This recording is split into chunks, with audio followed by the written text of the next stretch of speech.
Saya cerita sedikit tentang ibadatu hadil ummah. Nanti saya bacakan teksnya. Di antara kebaikan umat ini adalah jalan-jalan itu termasuk ibadah. Makanya sering ada ayat fasiru fil ardi. Jadi supaya sering jalan-jalan. Jadi ini sudah jalan-jalan masih nyari apa? Nafkah. Kadang-kadang ya dapat macam-macam. Yang soleh ya dapat ibadah, yang enggak soleh ya dapat macam-macam. Tapi saya cerita yang soleh lah, yang enggak soleh itu enggak boleh dibicarakan ya. Rahasia. Saya ini lama di Jogja, ya tahu lah kelakuannya orang-orang yang baik maupun yang setengah baik sampai. Ya semoga yang baik dilipat gandakan pahalanya, yang enggak baik diampuni. Tapi saya cerita sedikit.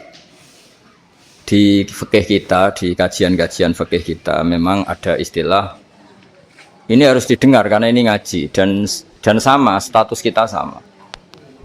Al-wasiyah ila ta'ah ya ta'ah, terus al-wasilah ilal maksiyah ya maksiyah. Jadi kalau kita jadi perangkat taat ya ibadah, kalau jadi perangkat maksiat juga maksiat.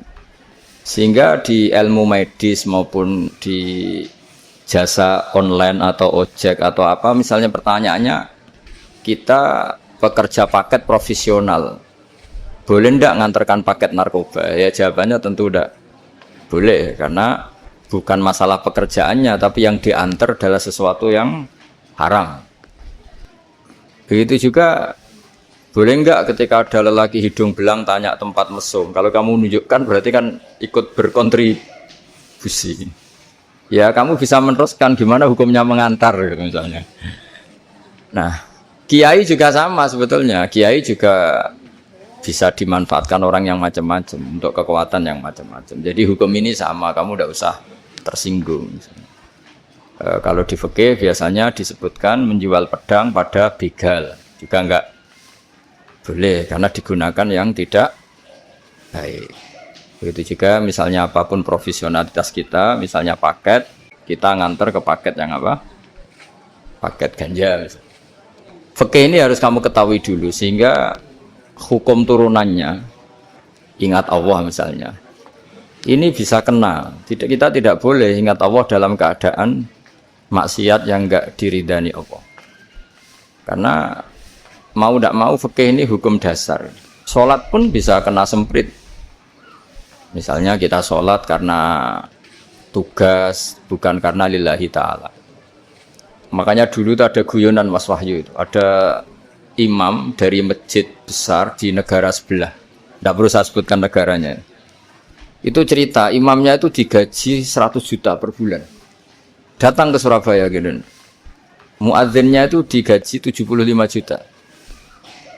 Keren. Terus ngerti imam di Indonesia naik ontel, sudah watuk naik ontel, nggak ada yang gaji, musolanya jelek, terus sudah ada jepit, ada dia kerasan di musola karena sering dimaki-maki istrinya, sudah. Jadi itikafnya itu ya sambil menghindar, bukan makanya banyak masjid Indonesia itu banyak yang itikaf karena di rumah ada betah, sudah diomelin nggak ada AC-nya, sekarang masjid banyak AC-nya kan.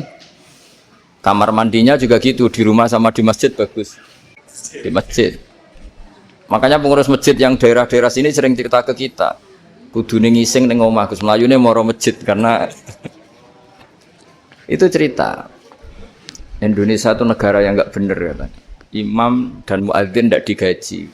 Terus dia cerita-cerita kebaikan negaranya dan buruknya negara kita. Lama-lama kiai itu mangkel. Kiai Indonesia itu kan cerdas-cerdas, meskipun jarang yang kaya tapi cerdas-cerdas. Dia muji negara. Lama kalahnya itu dibeginiin sama Kiai Indonesia. Makanya kamu sholat terus ya, takut potong gaji. Artinya kalau dia jadi imam karena digaji, efeknya adalah dia kalau bolos itu takut nanti kan dipotong gaji. Lama-lama kalau sering bolos di PHK. Gitu. Artinya luar biasa Indonesia. Imam itu tidak ada yang gaji tapi semuanya sholat istiqomah. Berarti kita ini top, datang ke masjid jadi imam tanpa ada yang gaji. Top mana? Top Indonesia. Semenjak itu si imam ini tidak pernah cerita kebaikan negaranya karena gaji imam. Indonesia dalam bernegara selalu begitu. Ketika kita tidak punya solusi transportasi, ada saja pihak-pihak swasta atau investor yang ingin menanamkan modal di investasi Grab dan sebagainya. Tapi saya tetap sebagai kiai mengingatkan status hukum fikihnya. Kenapa saya harus cerita itu? Karena fikih ini harus selesai dulu. Saya ulang lagi, fikih ini harus selesai dulu. Misalnya nganterin orang yang mau transaksi narkoba atau transaksi maksiat, atau tapi yang yakin. Kalau tidak yakin memang tidak haram. Tapi kalau yakin tuh memang kamu tahu benar-benar iyalah kira-kira gitu. Supaya taat itu ada di semua kehidupan. Sehingga nanti Indonesia kalau semuanya begini kan, yang cari sarana maksiat itu bahkan sekedar transportasi aja susah karena semuanya tidak mau misalnya. Paket juga gitu, yang mau ngedarkan narkoba kesulitan karena semua yang jasa paket tidak mau gitu. Begitu seterusnya, sehingga negara ini kita bantu bahwa awal ketidakbaikan di semua negara itu pasti karena maksiat. Maksiat itu mengganggu. Orang geger sama istri ya karena maksiat. Terus banyak kecelakaan itu rata-rata kata Pak Polisi juga karena maksiat. Jadi orang overdosis atau dalam keadaan mabuk nyupir. Terbesar kecelakaan itu jarang karena ngantuk, terbesar masih karena pengaruh apa? Narkoba. Pembunuhan juga sama. Orang Indonesia itu mudah sekali memaafkan temannya, tetangganya. Tapi kalau sudah efek dari narkoba, bunuh itu jadi mudah itu. Jadi, nah, Anda juga harus fair, jangan. Tapi yang penting saya profesional nganter, ya. Nggak mau tahu dia latar. Meskipun kita tidak boleh neliti orang ya, nggak boleh tajasus, nggak boleh neliti ini. Tapi yang jelas kamu tahu, yang jelas kamu tahu ya harus dihindari karena memang di semua profesi pekerjaan tuh utamanya kata Rasulullah SAW itu memperhatikan halal haramnya. Tapi ya saya ulang lagi, tidak boleh sok suci, tidak boleh tajasus, tidak boleh neliti orang lain. Tapi kalau yang jelas-jelas untuk maksiat maka harus kita hindari. Termasuk masjid sekalipun. Dulu zaman Nabi itu ada masjid namanya Masjid Diror. Untuk memecah konsentrasi sahabat. Sahabat itu begitu mencintai Nabi, mencintai Rasulullah. Ada orang kafir pinter, orang munafik pinter. Ini Muhammad harus ditandingi. Cara nandingi Muhammad jangan pakai dangdutan, jangan pakai bar, tapi pakai masjid. Karena ini suasananya kesannya bagus.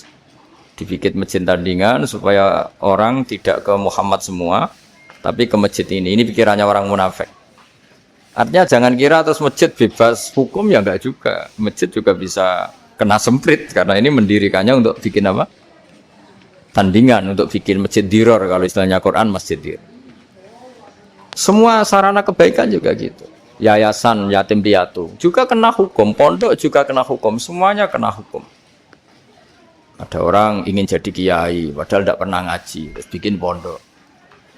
Akhirnya dia dipanggil Pak Yai, anaknya dipanggil Gus, padahal najis saja tidak tahu.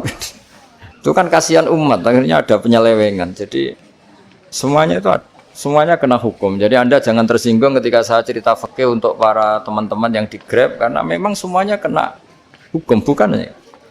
Mesra dengan istri juga kena hukum. Orang terlalu mesra dengan istrinya pasti ibunya terlantar, karena menuruti bojo ya nuruti ibu. Kalau nuruti ibu istrinya yang terlantar. Yang loyal sama teman ya istrinya terlantar. Yang takut istri temannya terlantar. Jadi itu semuanya kena hukum tanpa terkecuali. Nah, saya cerita sedikit tentang sholat karena orang-orang Grab ini banyak yang sholat, kemudian harus cepat-cepat. Dulu ketika sahabat punya imam yang lama sekali kalau sholat, sehingga si sahabat yang satu yang petani ini mufarokoh itu memisahkan diri, kemudian imamnya diselip. Itu boleh memang dalam fikih. Kamu niat mufarokoh dulu. Mufarokoh itu niat bahwa kamu memutus hubungan dengan imam, kemudian meneruskan sholat sendiri. Singkat cerita dua orang ini berdebat, Mu'ad sama Ar-Ra'i yang penggembala ini. Kamu munafik, sholat kok meninggalkan imam. Terus yang satu bilang, kamu keterlaluan, sholatnya lama sekali. Singkat cerita dua orang ini lapor ke Rasulullah SAW. Uniknya Nabi itu membenarkan yang petani tadi. Kamu Mu'ad jadi masalah. Agama ini tidak boleh jadi problem. Kalau kamu ngimami orang, jangan lama-lama.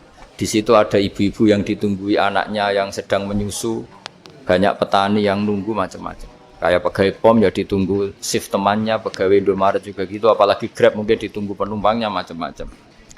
Sehingga kebaikannya teman-teman yang kerja serabutan begini juga bergantung kebaikan imam tadi. Kalau sholat itu tidak boleh lama-lama, apalagi wiridan, sholatnya aja nggak boleh lama-lama, apalagi wiridannya. Nah, kadang-kadang orang ngira kebaikan tuh nggak ada sempritnya, ada juga. Sholat tuh ya disemprit sama Nabi, kalau terlalu lama juga disalahkan, karena nanti agama ini menjadi apa? Problem, menjadi problematika. Nah, termasuk kebaikan kita ketika membolehkan ya atau mentoleransi atau mendukung pekerjaan mulai Grab dan lain-lain adalah agama ini rahmatan lil alamin. Dulu ada seorang sahabat tanya, ya Rasulullah, boleh enggak kita ngegeng di perapatan gitu? Kata Nabi, ya jangan kalau bisa. Tapi kita harus natahaddas, artinya itu tempat kita jagungan di perapatan, di tempat-tempat umum lah, kira di halte, Terus kata Nabi, enggak apa-apa, tapi fa'atu thoriq haqqaha, kamu harus memberikan hak jalan itu. Apa hak jalan itu?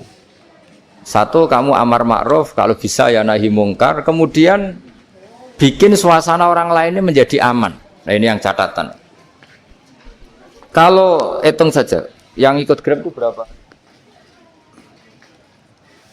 Nah, ini tuh energi besar kalau di atas 100, berapa? 100 ribu. Hitung ya teman-teman di Grab, 100 ribu. 100 ribu ini kalau soleh semua, atau setengah soleh lah, kalau soleh banget keberatan ya soleh setengah soleh. Itu ada, ini sudah saya pikir, ada kebaikan yang menyebar di seluruh Nusantara yang berjumlah 100 ribu. Ini luar biasa. Ada kecelakaan dia menolong pertama, ada pemerkosaan menolong pertama, mungkin ada pencurian, ada apa. Maka kata Nabi, kamu kalau harus di jalan, itu kamu berkontribusi amar ma'ruf nahi mungkar. Saya sering ke Jogja karena saya mulai 98 di Jogja. Ya sering di terminal malam-malam. Saya ketika kecil itu sering diceritain orang nggak berani ke terminal ini banyak preman, nggak boleh ke terminal ini karena banyak preman. Ya mulai dari Sumatera, Jawa, hampir seluruh Indonesia. Kalau jam sekian sampai sekian sudah nggak berani karena banyak apa? Preman. Itu uniknya preman-preman itu selain dulu ditangani tentara dan polisi. Itu urusan negara ya kali itu, dan kita ngapresiasi. Itu hilangnya yang permanen itu bukan saja ditangani ABRI dan polisi, TNI dan polisi, tapi ditangani kultur. Banyak mulai orang soleh, santri dagangan di situ, ada ojek mangkal di situ, supir taksi mangkal di situ. Terus di sini orang-orang soleh yang menghalau ketika ada perempuan digoda atau perempuan dicopet atau apa. Terus lama-lama jadi kultur bahwa kebaikan ini dominan. Setelah kebaikan dominan ini otomatis menyingkir sedikit demi sedikit. Jadi selain negara ini harus melakukan sesuatu yang seharusnya, yaitu menjaga masyarakat dari kriminalitas, sebetulnya yang paling awet dan paling mudah dilakukan itu tadi, kebaikan harus menjadi kultur bersama. Sehingga kalau terminal kemudian ada mbak-mbak jilbaban yang dagang, terus pak-paknya soleh, ada musola yang hidup, ojeknya juga gitu, terus supir taksinya. Lalu kebaikan ini menjadi nilai bersama. Saking jadi nilai bersama, ibu-ibu yang takut atas dirinya, nggak ngojek kecuali pak ini karena terkenal amanah, nggak naksi kecuali pak ini karena terkenal amanah. Dan kita Indonesia itu ingin seperti itu, sehingga amanah ini menjadi nilai bersama dan otomatis menjadi keamanan bersama. Corong Jawa itu tego nitipno anake karena dijamin aman, tego nitipkan istrinya juga karena dijamin aman. Nah kalau kebaikan ini juga menjadi satu nilai jual dan kita bisa mengawal secara serius, itu alhamdulillah betul. Nah dimulai dari mana? Satu, mental kita takwa. Kedua, sistem sosial, bahwa kita terkoneksi oleh indukan ya, juga terkoneksi oleh kepolisian. Maksudnya karena kita terdaftar, kalau ada anak hilang kan tinggal ini yang bawa wahyu misalnya. Nah, jadi saya mohon, semohon-mohonnya, kebaikan ini harus jadi nilai bersama. Setelah terminal itu banyak orang baik, otomatis yang ini tuh menyingkir. Akhirnya apa? Nanti yang bos-bosnya toko itu ya hanya nitipkan sama orang soleh. Yang mau nge-grab juga hanya titip sama yang soleh. Gitu seterusnya. Sehingga jadi siklus kebaikan yang bersama. Nah, ini yang dimaksud Quran wa tamiru bainakum bima'ruf. Iktimar itu namanya urusan bersama. Ya, saya ulang lagi ya. Jadi orang Arab kalau bilang iktimar itu urusan bersama. Sehingga bahasa Arabnya konferensi besar itu kalau di NU disebut apa? Muktamar. Muktamar itu menjadikan urusan publik dirembuk, itu namanya apa? Muktamar. Nah, di antara kebaikan yang diinginkan Islam itu wa tamiru bainakum bima'ruf. Urusan kebaikan ini menjadi urusan apa? Bersama. Ya saya contoh itu kecil saya itu mesti dikandani sama orang-orang tua, jangan di terminal ini sampai jam ini, jangan di perapatan ini ketika sudah jam begini. Tapi barokahnya orang soleh bertebaran di mana-mana itu. Yang tukang Grab ya di mana-mana, yang penjaga toko ya banyak yang soleh, yang ngojek, yang macam. Sehingga di terminal itu nyari tempat sholat ya gampang, cari tempat duduk ya gampang, nyari orang amanah ya gampang. Bahkan lama-lama yang nggak amanah ini nggak laku. Dan ini yang kita inginkan. Dan ketika nggak laku, akhirnya dia kalau ingin laku harus amanah. Atau ingin laku harus tobat. Nah, agama ini urusan bersama. Sehingga Allah mengistilahkan wa tamiru bainakum bima'ruf. Jadikan kebaikan ini urusan bersama. Sehingga karena ini urusan bersama, ketika kita jadi kiai juga harus, kalau misalnya tadi ada Gojek kok makmum, atau Grab kok makmum, atau supir bis kok makmum, kiainya harus cepat sholatnya. Jangan baca surat Baqarah, nanti domel-domelin penumpangnya.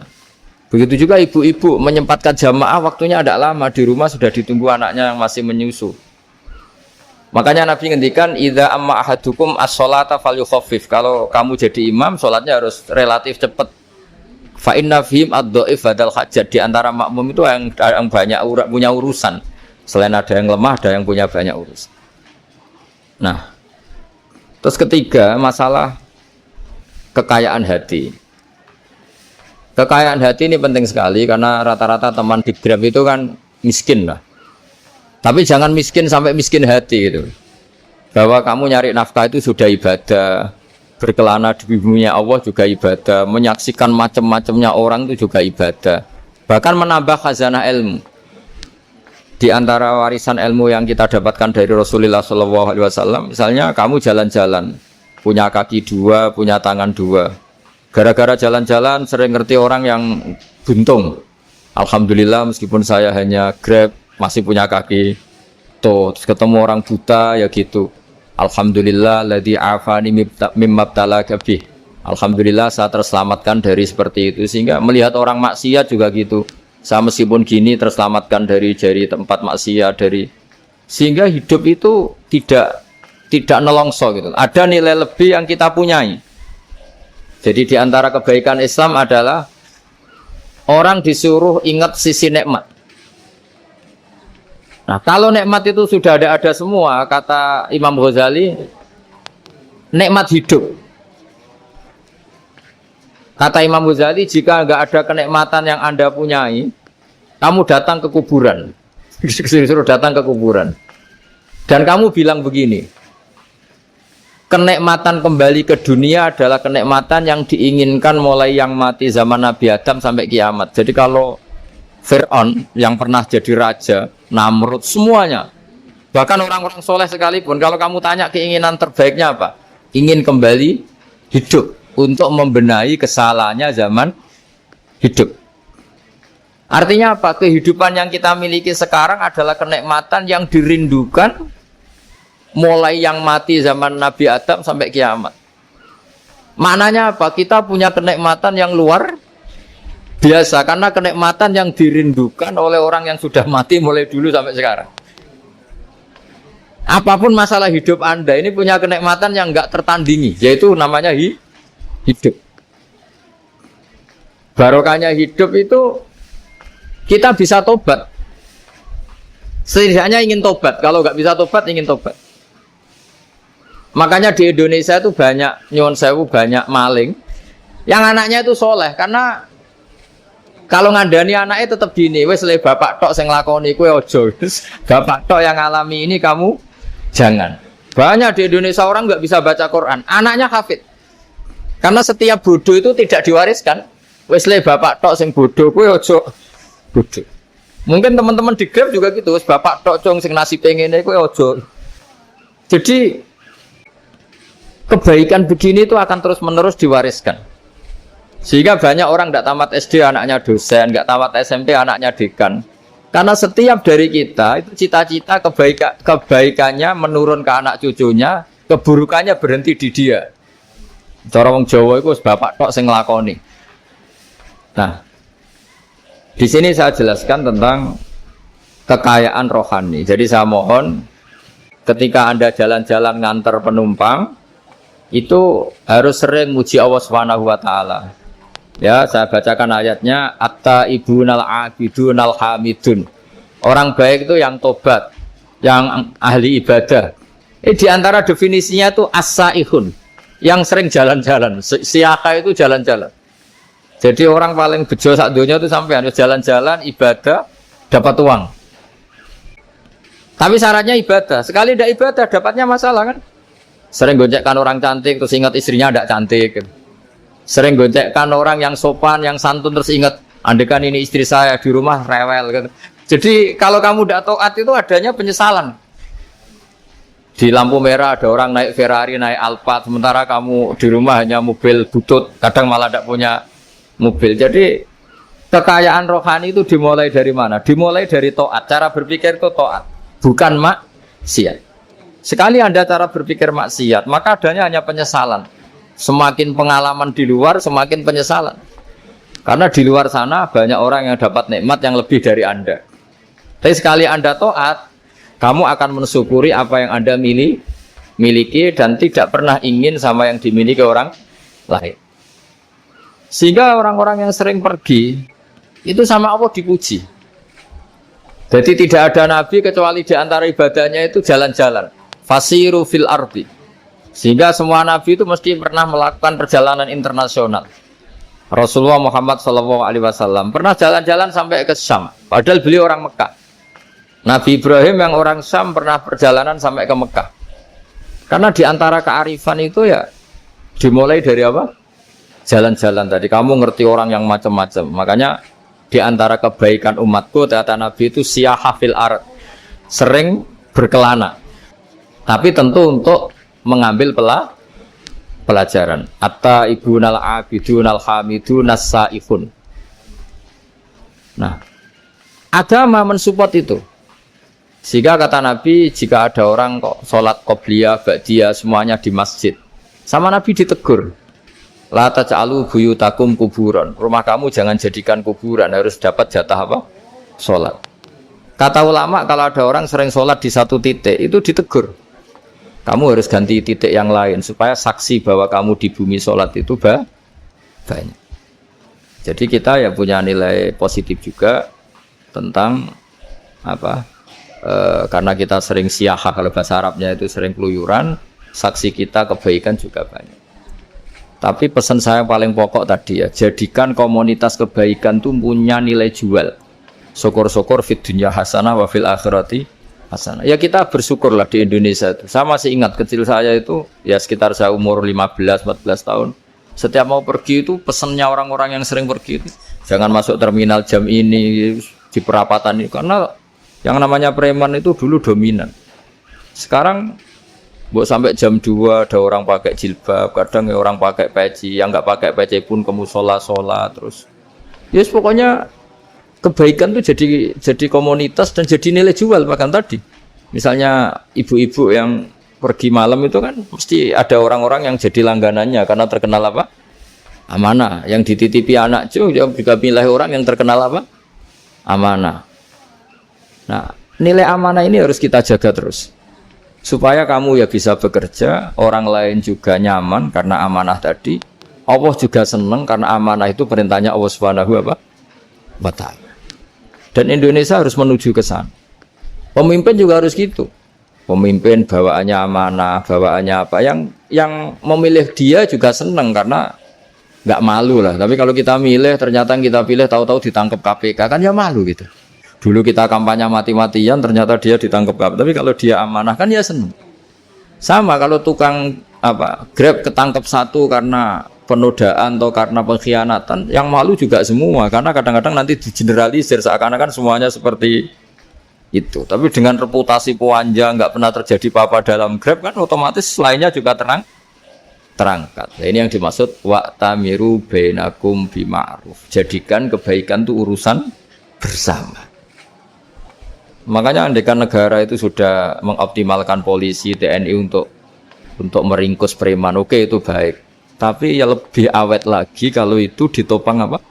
Masyarakat. Karena yang nggak amanah terkucilkan, terus akhirnya Grabnya nggak laku, akhirnya dia dipecat, akhirnya kan yang maksiat hilang, yang kriminal hilang, yang ada hanya Grab-Grab yang baik. Begitu juga di dunia apapun. Itu yang dimaksud wa'tamiru bainakum bima'ruf. Jadikan kebaikan ini urusan apa?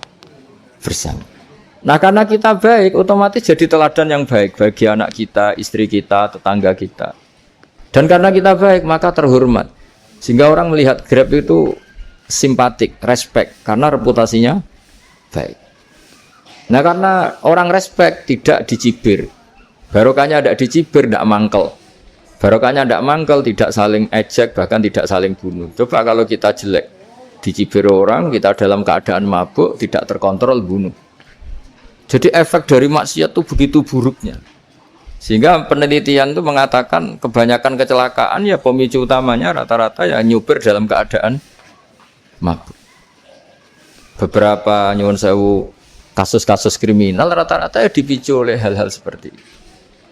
Makanya meskipun di luar saya tolong hindari narkoba, hindari hal-hal yang maksiat supaya pekerjaan Anda ini barokah. Kemudian yang terakhir saya beri ijazah tentang Al-Fatihah ya, karena ini surat yang populer. Kalau saya ijazahi Quran 30 juz pasti sampean nggak hafal.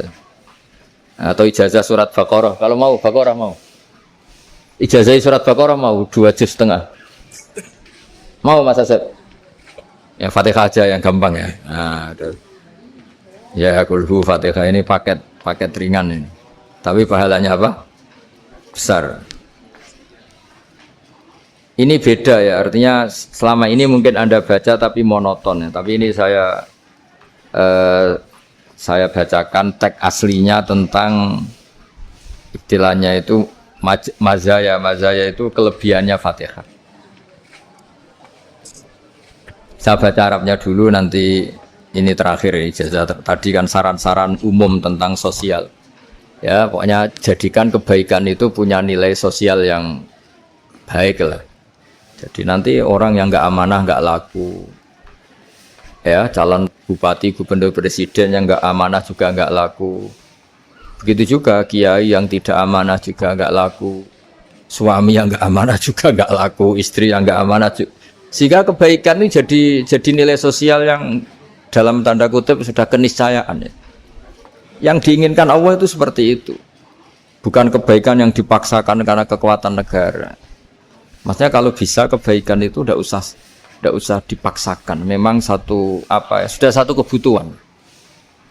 Tak cerita-cerita di negara maju itu. Bahkan apapun jatuh itu nggak ada yang ngambil apa. Makanya gambarannya Mekah Medina kan gitu kan. Barang jatuh nggak ada yang berani apa ngambil, itu saking sudah jadi sistem. Nah, sehingga banyak negara di Eropa itu yang sampai nggak punya tentara, nggak punya polisi karena kebaikan sudah. Nah kita kan masih capek, polisinya aja capek apalagi masyarakatnya, karena ya kebaikan itu belum jadi nilai apa bersama. Nah, kita selain ditopang negara, ada polisi, ada tentara, itu kita usahakan kebaikan itu jadi nilai apa bersama. Tadi wa'tamiru bainakum bima'ruf. Dan kita punya reputasi yang bagus dalam bab ini. Saya masih ingat kecil saya itu yang jilbaban hanya keluarga kiai. Sekarang rata-rata masyarakat itu jilbaban. Dulu yang sekolah SMP, SMA itu jilbaban kadang dulu malah dilarang ya, harus sama seperti itu seragamnya. Sekarang sudah boleh. Dan nyaman. Lama-lama yang dapat simpatik ya yang pakai pakaian model tertutup seperti itu. Lama-lama gamane cara wong golek mantu ya golek yang seperti itu daripada yang blodor. Lama-lama jadi nilai bersama. Ya ingin saya seperti itulah. Di terminal juga sama. Orang mau makan tuh cari warung yang kelihatan ada ayat kursinya, pakai jilbab, atau paling enggak dia enggak mungkin lah nyuguhkan yang tiren atau yang haram. Kan ada garansi sosial, ada apa? Ada garansi apa? Sosial dengan penampilan yang soleh itu kan masa iya nyuguhkan oplosan babi gitu misalnya itu. Jadi nilai sosial itu harus ya tadi harus benar-benar jadi nilai. Sehingga negara biar gak capek-capek. Polisi juga gak capek kan karena tugasnya corong Jawa mau ngawat-ngawati tok tapi sudah tidak perlu tegang karena kebaikan sudah jadi nilai apa? Bersama. Ya ingat-ingat ya ayatnya tadi wa tamiru bainakum bima'ruf. Jadi kebaikan itu harus jadi nilai bersama. Iktimar itu menjadi urusan bersama. Makanya kalau kita rapat besar disebut apa? Muktamar. Muktamar itu urusan bersama. Tadi imamnya sholat juga menopang Gojek karena nggak lama-lama nopang Grab, nopang Kernet, nopang penjaga Indomaret, penjaga bensin, pom bensin. Lah dia hanya punya waktu 5 menit terus imamnya baca Baqarah kan. Iya imamnya mursyid, mungkin dia tambah lama tambah dapat aplaus dari muhibbinnya, tapi makmumnya dia tambah lama tambah dapat penghormatan dari pecintanya, tapi kitanya wah khusyuk wali kan dia dapat status naik lah, kita yang sudah tidak ikut jadi wali diganggu apa pekerjaan. Kalau ada imam seperti itu sampai mufaroqah saja niat ya Allah sampai sini saja saya makmum orang itu, silakan orang itu punya urusan sendiri dengan jenengan ya sudah atau salib saja apa. Nah, itu boleh kalau dalam fikih namanya apa mufaroqah. Mufaroqah itu niat, tapi kamu jangan langsung selonong mufaroqah, niat dulu pamit sama Allah bahwa sekarang mau mufaroqah. Ya, tapi ya jadi sholat yang aneh kan, imamnya masih rukuk, kamu terus sujud, terus apa-apa selesai ya. Mungkin dalam pandangan itu orang lain ini maksudnya makmum gimana ini kok. Tapi sudahlah Allah Maha tahu. Insya Allah dimaklumi. Ya saya baca tentang Fatihah ya, karena sampean pasti sering baca Fatihah. Supaya apa sekaligus jadi jimat lah gitu. Jadi kalau kamu sering di jalan-jalan yang mungkin sepi atau mungkin kan tidak semua teman Grab itu nasibnya bagus yang di Semarang Jogja. Mungkin yang di Kalimantan di Papua kan ada yang 10 kilo gak ketemu rumah, ya kan? Yang lihat di TV-TV itu kan kasihan kan. Udah 10 kilo gak ketemu rumah, penumpangnya kewekar preman tuh kan. Ini makan orang enggak kan gitu. Kan ujiannya dua. Kalau penumpangnya cantik itu ya kecoba syahwat, kalau preman takut. Jadi orang itu selalu ujian nih. Sing sedengan itu kan jarang orang. Jadi kalau penumpangnya perempuan cantik ujiannya itu syahwat, kalau preman ujiannya ketakutan.